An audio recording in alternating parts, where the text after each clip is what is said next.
E aí, pessoal, tudo belezinha? Mister Darkness aqui novamente para outro react. Bora lá, bora lá. E nós temos alguns exemplos notórios desses conceitos indefinidos, né? O mais notório para quem frequenta aqui o canal é o conceito de efetiva necessidade. O que significa efetiva necessidade? Ninguém sabe. E se o cara te disser que sabe o que é efetiva necessidade, ele está mentindo. Você pode Porra! Aí complica, viu? Aí complica. pegar qualquer delegado de Polícia Federal, você não vai conseguir nem sob tortura fazer com que ele te diga efetivamente o que afinal de contas significa efetiva necessidade e em que caso. Olá, meu nome é César Melo, sou advogado especialista em direito público e no vídeo de hoje nós vamos falar sobre como o Estado e a esquerda por trás do Estado consegue aumentar o seu poder utilizando conceitos indeterminados, conceitos legislativos de baixíssima carga axiológica que são terreno fértil para o abuso de autoridade e a corrupção. Então eu já peço que você curta, compartilhe, se inscreva no canal, deixe um comentário antes de sair do vídeo, deixe um like também, ou então deixe um hypar, que é um like gourmet. É um like nível 3 aí. Fazendo isso, você faz com que o algoritmo envie esse vídeo para muito mais pessoas. E considere também se tornar membro desse canal, participando do nosso grupo exclusivo, além de outros benefícios. Então, dito isso, vamos à vinheta e seguimos com o vídeo.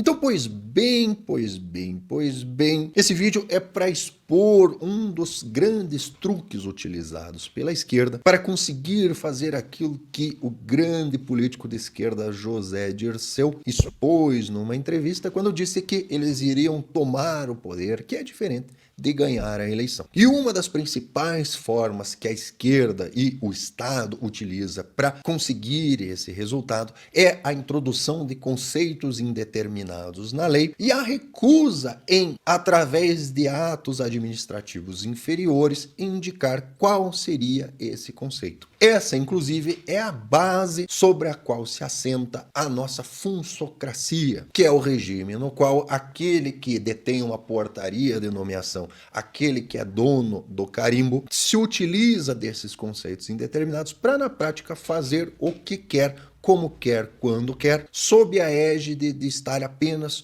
cumprindo a lei. Nossa, o negócio é maligno, cara. O negócio é maligno. Porra! Trata-se de um assunto que eu vejo muito poucas pessoas da direita trazendo à baila, e a meu ver se trata de um problema fundamental a ser resolvido, porque é em cima dessa indeterminação de conceitos que se viabiliza a aplicação da corrupção no seu sentido original, que já expliquei algumas vezes aqui no canal, que não significa roubo de dinheiro público. Pelo amor de Deus, abandone essa ideia de corrupção, é automaticamente roubo de dinheiro público. Roubo de dinheiro público é roubo.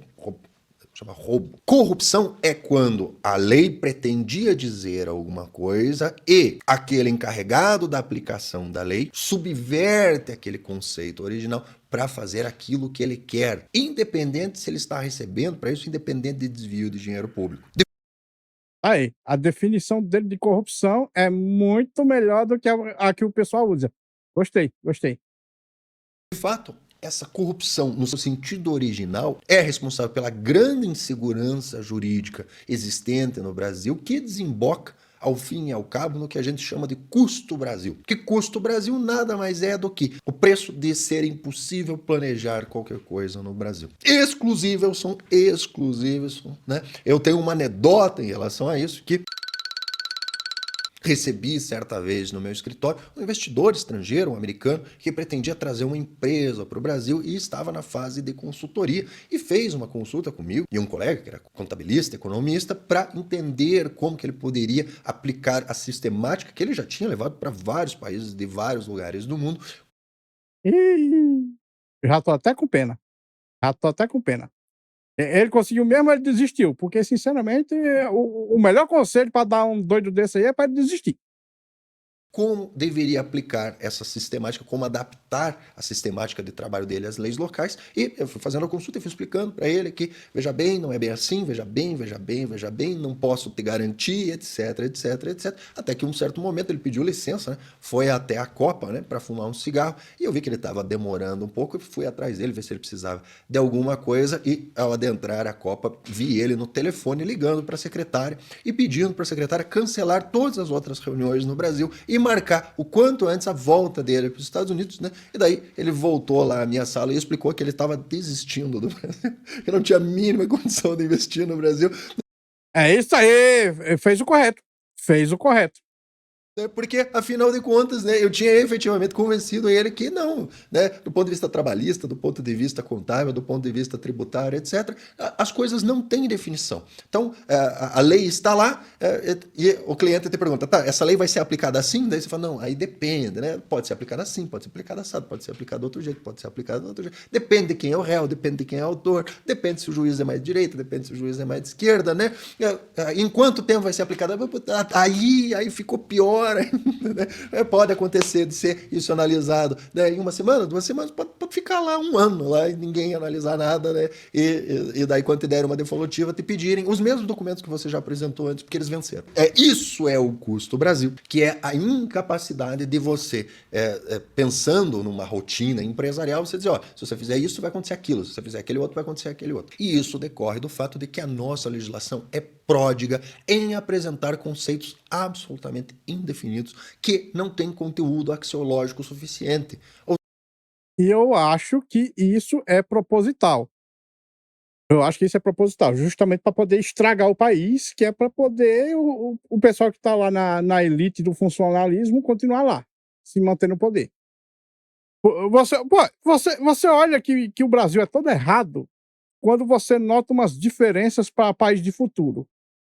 Tipo, o Brasil, você vai olhar o tanto de lei, é, é- a quantidade de lei do Brasil é tão absurda que eu acho que se você somar as leis do mundo todinho, não deve dar as do Brasil.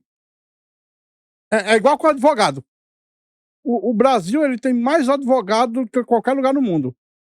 O Brasil tem mais leis trabalhistas do que qualquer lugar do mundo. O Brasil ele tem mais um monte de coisa. Tudo que for ruim, o Brasil tem mais do mundo. Tudo que for ruim. Certo? Sindicato, por exemplo. Sindicato, se você somar todos os sindicatos do mundo, não deve dar o tanto de sindicato que tem no Brasil. Ou seja, a gente já vê coisa errada aí. Alguma coisa está muito errada. Então, é certeza que essas coisas são proposital.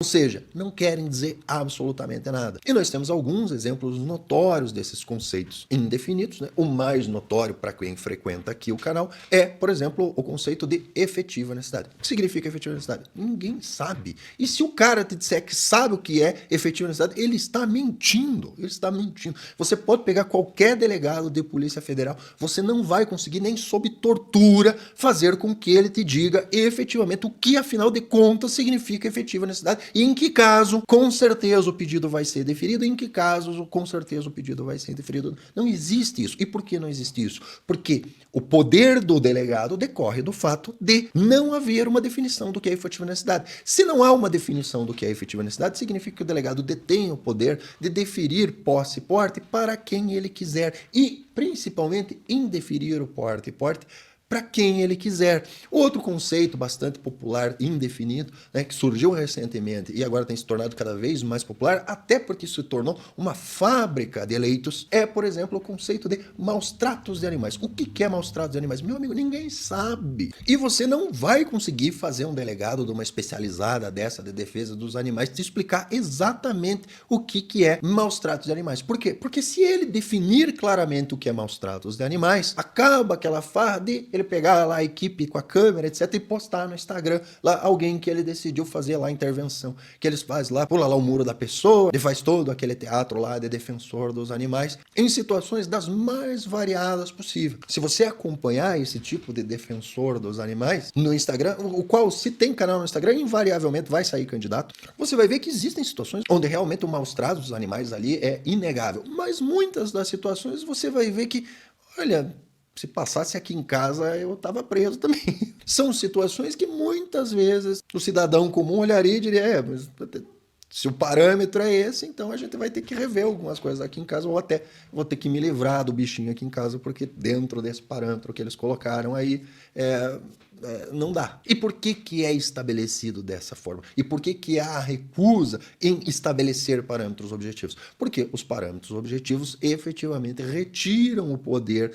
daquele que recebeu a portaria de nomeação para fiscalizar aquela situação específica. Ou seja, eles querem manter o poder. Tá vendo? Tá vendo? No Brasil, cara, é tudo errado. No Brasil é tudo errado. Um outro exemplo bastante claro é, por exemplo, a situação de condição análoga à escravidão. Quem trabalha nessa área e tem contato com esse tipo de caso sabe que muitas vezes, sim, realmente ali é inegável a condição análoga da escravidão, porque muitas vezes é basicamente escravidão. A única coisa que falta para ser uma escravidão completa é as pessoas estarem sendo compradas e vendidas. Agora, existe uma série de situações onde se enquadra como condição análoga da escravidão e, efetivamente, o que há ali é, no máximo, uma situação de sujidade, uma situação de baixa higiene, que muitas vezes é provocada pelas próprias pessoas ali presentes, que por uma questão cultural simplesmente não se incomodam com aquilo. O parâmetro de saneamento ali acaba sendo dado pelo parâmetro do servidor soberbo e regiamente remunerado, que está acostumado com o seu condomínio, né, com a sua diarista, etc, que limpa lá 2 vezes por semana o local dele, né, que tem lá no órgão público um terceirizado de limpeza, que todo dia limpa a sala dele antes dele sair, etc. E daí ele acha que todos os trabalhadores têm que ter acesso ao mesmo parâmetro, senão é condição análoga à escravidão. E a grande questão é que, de mesma forma, você não vai conseguir, nem sob tortura, arrancar do Ministério Público do Trabalho uma definição clara e concreta, né, que se possa comparar todos os casos específicos do que seria condição análoga da escravidão, para que E eles sempre vão dar aquelas desculpinhas. A gente não pode colocar específico, porque senão vai ter aqueles casos que a gente gostaria de acontecer alguma coisa e não pode acontecer porque não está dentro do especificado. Sabe? Eles sempre vai ter uma desculpinha.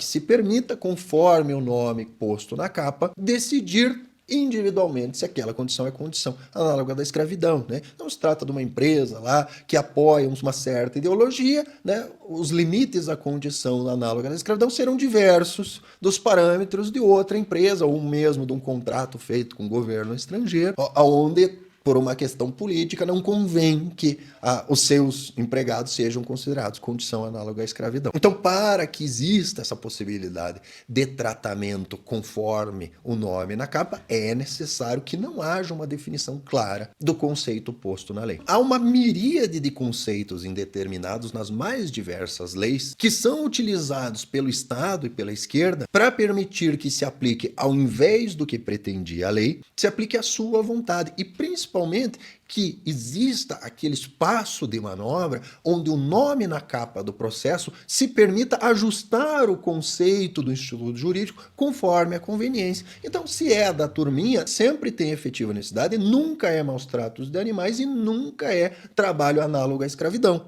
Agora, se não é da turminha, aí não tem efetiva necessidade, com certeza é maus tratos de animais e muito provavelmente é trabalho análogo à escravidão. Por quê?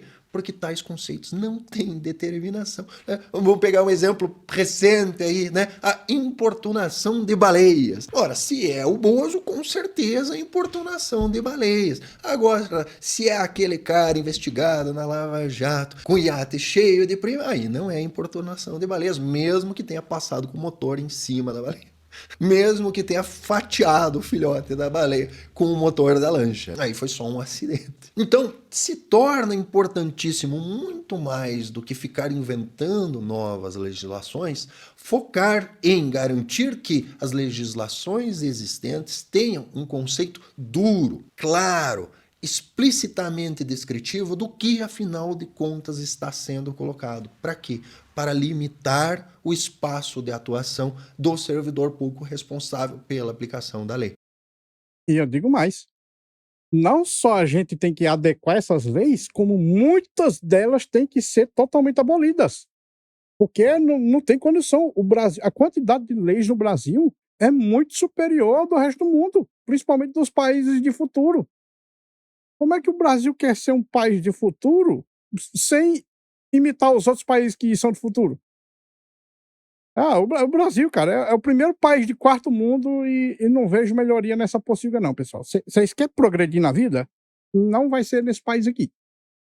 É necessário, para fins de segurança jurídica, que o leque de discricionariedade permitido para o valoroso servidor seja o mais restrito possível. Qual seria a solução para esse problema? E eu vejo duas soluções possíveis. A primeira é trazer uma definição clara e explícita, de preferência com o rol taxativo adicionado na lei, de quais casos estariam presentes dentro daquela situação. E o segundo, e uma solução não exclui a outra, é a criação de conselhos recursais, formados em sua maioria por representantes da iniciativa privada, que revisem as decisões tomadas pela administração, sempre que trouxerem prejuízo para o cidadão. Então vamos, por exemplo, pegar o caso dos maus tratos de animais. Poderia-se formar um conselho recursal onde, antes de ser dado seguimento a qualquer medida administrativa ou penal contra um cidadão acusado de maus tratos de animais, o caso seja submetido a um conselho recursal, formado por representantes da sociedade civil, que farão uma análise e decidirão se aquela situação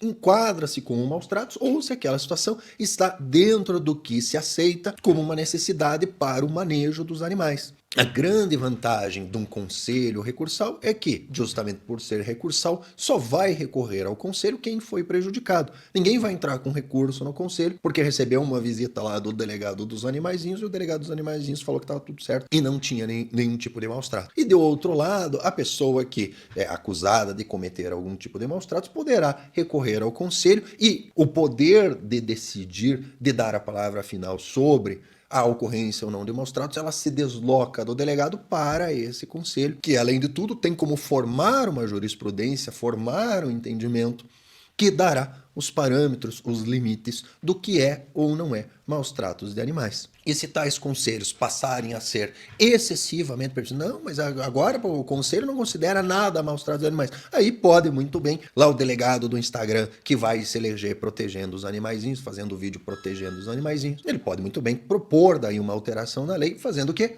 Definindo claramente o que, afinal de contas, que raios é os parâmetros que levam à consideração de que isso é maus tratos de animais e isso aqui simplesmente faz parte do manejo natural daquele tipo de animal. O mesmo, por exemplo, poderia ser posto no caso da posse e porte de arma. Poderia ser formado um conselho recursal que só vai ser acionado quando você tiver o seu pedido indeferido. Você foi lá, pediu, o delegado deferiu, não tem por que acionar o conselho recursal. Agora você foi lá, pediu, apresentou boletim de ocorrência, provas, etc. O delegado disse que não tem efetiva necessidade. Você recorre ao conselho recursal que vai revisar essa decisão do delegado e verificar se conselho este formado por pessoas da iniciativa privada e que, portanto, não contam com a prerrogativa de porte funcional, que poderão se colocar no seu lugar de forma muito mais clara e evidente, porque sentem as mesmas dores que você sente e revisarão essa decisão do senhor delegado, deslocando o poder totalitário do delegado de dar a palavra final para um conselho composto por uma maioria de sociedade civil,